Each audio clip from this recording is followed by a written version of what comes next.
Managing Director of the International Monetary Fund, Christine Lagarde, says the biggest threats to the South African economy this year are unemployment, which currently stands at 24.9%, and the euro crisis.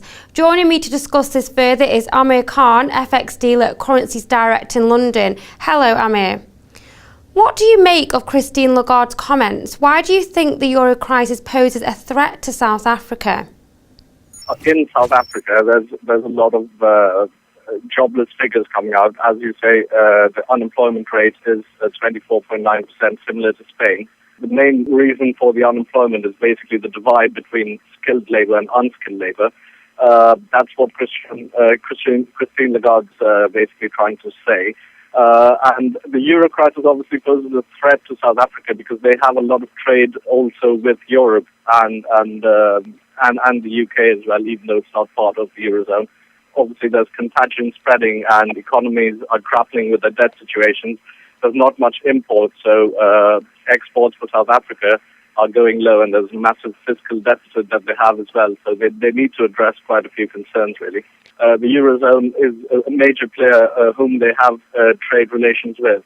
But now, because there's not too much liquidity in the Eurozone, that's why, exports are low because there's not much demand from outside. They're just trying to basically grapple with their debt, meet austerity measures. So it's a really tricky situation. Unless there's growth in the Eurozone itself, I don't see the exports increasing that much, substantially, really.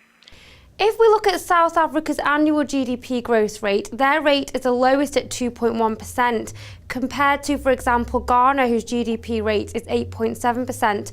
Why do you think, Amir, South Africa are lagging behind compared to other African countries?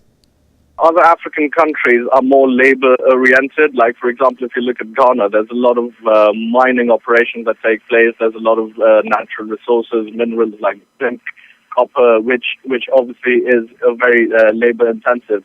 It's been quite low for the GDP also because of exchange controls. I think that they're facing, like I said earlier, because of the exports, they're facing a massive fiscal deficit.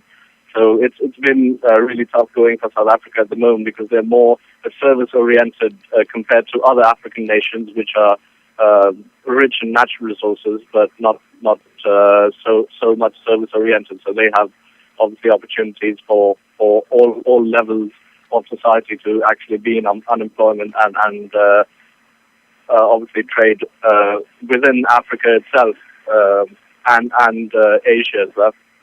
And Amir, what are your projections for the African currency, the rand? Do you think we can see instability ahead? As long as the euro holds at current levels, I think the rand won't be too volatile at the moment.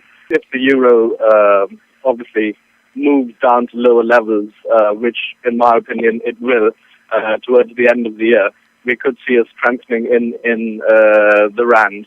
However, the rand as a currency would need to obviously address issues like their capital outflows, which obviously is a major factor for their currency. They also need to get exchange controls in place. Projections for the rand really are it has come up quite a bit in the last few months, mainly owing to the depreciation in the euro. But if the euro collapses, or not really collapses, but if the currency moves to a low level, I think you'll see quite a bit of strength in the South African rand. What long-term strategies do you think the South African government can impose to improve employment and economic prospects?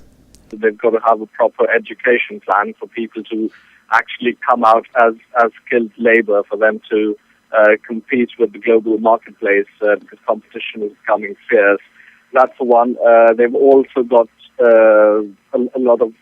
They've got to reduce inflation and provide tax incentives in the economy, because at the moment their growth is at 2.1%, like you said earlier. So they've got to do that. Also, what they need to do is try and attract foreign direct investment. The foreign direct investment picture at the moment in South Africa is completely dismal to the potential that it has been classed as one of the the emerging markets. So they have to get foreign direct investment and cash flowing from overseas for them to get liquidity. They can also probably try and get into markets like Ghana. They can try getting into mining or tourism and try and focus on those issues. Apart from capital expenditure and government spending, those are areas that they could address for the time being. At least that will give them a solid base. It may not provide an acceleration growth initially, but at least it will provide a platform from where they can take off. And which currency is most at risk, in your opinion, from the euro crisis? There are two currencies that come to mind. One is the Polish zloty, and one is the Great Britain pound.